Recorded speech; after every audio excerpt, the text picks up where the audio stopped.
So it's about 20 years ago we got these nutrition labels. Welcome back to the program, by the way. We got these nutrition labels on packages. And what I think is interesting, particularly interesting, is that there's a fair amount of evidence that there is one thing that has been causing the majority of cancers in America. Breast cancer, prostate cancer, colon cancer, you name it. One thing.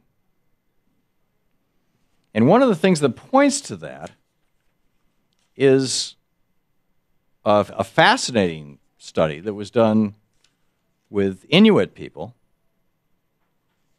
Well, in fact, before that, Frederick Banting was the guy who in 1923 won the Nobel Prize for the discovery of insulin. And he came to the conclusion that diabetes was caused by refined sugar. He was the director of the Public Health Institute at Columbia University. Excuse me, Haven Emerson was the director of the Public Health Institute at Columbia University. And he reported, and Frederick Banting took that report, he reported that diabetes deaths in New York City had increased 15-fold, 1,500% since the Civil War. Now, this was 1923. The deaths in New York City had gone up fourfold alone between 1900 and 1920, 400% from diabetes. And this coincided almost exactly with an increase in sugar consumption. Because the 1890 was when we first saw the beginning of the sugar, the candy industry and the soft drink industry. Okay, so the guy who won the Nobel Prize was pointing that out. John Yudkin, a leading authority on nutrition in the United States, did a series of studies back in the 1960s.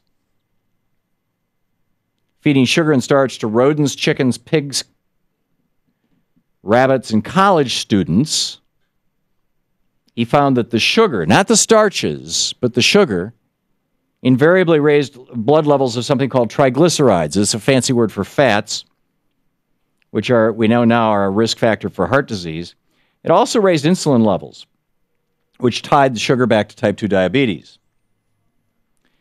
Another interesting observation. I'm getting, by the way, most of this from a piece that Gary Taubes wrote in the New York Times on April 13th, 2011, titled, "Is Sugar Toxic?" That during the Korean War, pathologists doing autopsies, he writes, on American soldiers killed in battle,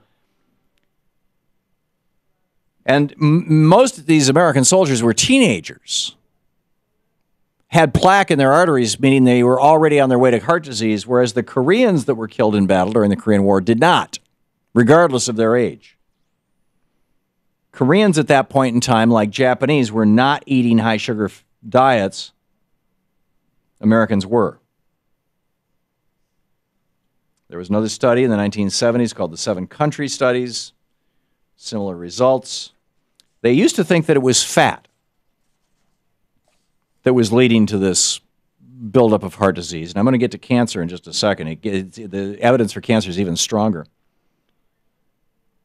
But what they found is that when high levels of sugar are introduced into the bloodstream by like eating a candy bar or eating something that's sweet, eating muffins or pancakes for breakfast or whatever, that hits the liver really fast.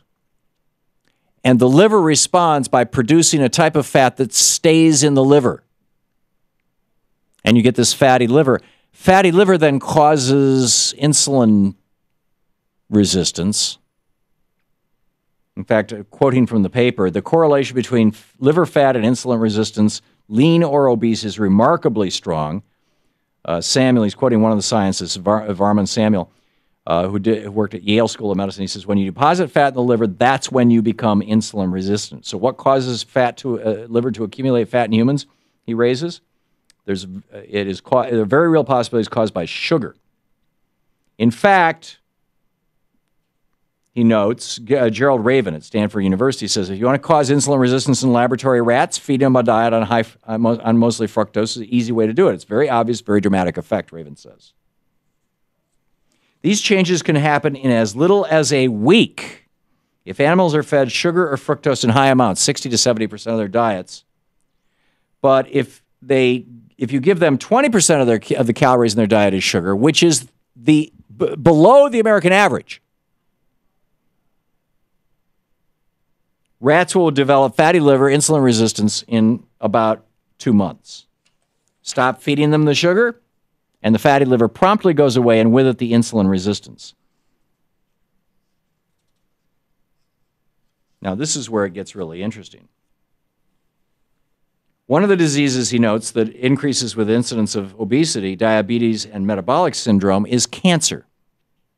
In fact, the connection between obesity, diabetes, and cancer, first reported in 2004 by the World Health Organization, is not even considered controversial. There's an absolute correlation.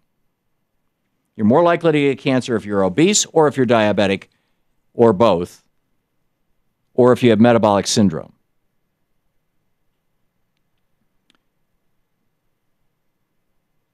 Malignant cancer, the second observation he writes is that malignant cancer, like diabetes, was a relatively rare disease in populations that didn't eat Western diets. And in some of those populations, it appeared to be virtually non-existent. No cancer at all, of any kind. In the 1950s, malignant cancer among the Inuit, for example, was deemed sufficiently rare that physicians working in northern Canada would publish case reports in medical journals when they diagnosed a single case. In 1984, Canadian physicians published an analysis of 30 years of the Inuit. The Inuit are the folks that used to be called Eskimos, right? Way up north.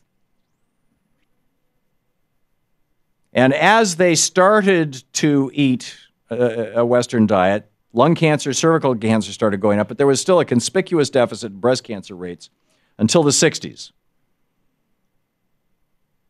And as their diet became more and more like the rest of North America, now they have breast cancer rates that are at or even above that of people in the lower 48. So what's the mechanism? Well, as Gary Taubes writes in Is Sugar Toxic? Cancer researchers now consider that the problem with insulin resistance is that it leads us to secrete more insulin, and insulin is associated with a hormone called insulin-like growth factor, IGH, or IGF, which actually promotes tumor growth. Our cells become to depend on insulin to grow and multiply, and he said it also provides the signal to cells to grow and multiply. The more insulin, the better they do. And so some cancers develop mutations that actually make them, I'll read it. Some cancers develop mutations that serve the purpose of increasing the influence of insulin on the cell. Thompson believes that many precancerous cells would never acquire the mutations that turn them into malignant tumors if they weren't being driven by insulin to take up more and more blood sugar and metabolize it. At Beth Israel Hospital in New York, the cancer center there, and at Harvard Law School, Louis Cantley works in both. He says cancers like breast and colon cancer, up to 80% of human cancers, are driven by either mutations or environmental factors that enhance or mimic the effect of insulin on the incipient tumor cells. So, bottom line, I'm going to quit eating sugar. But this is the bottom line here is these new nutrition labels that the Obama administration has proposed. They will now list added sugar. This is important stuff. This is the Thom Hartmann Program. Now, there are a lot of other nutrients that I'd like to know about, like GMOs and things, but added sugar, I'm increasingly getting freaked out about.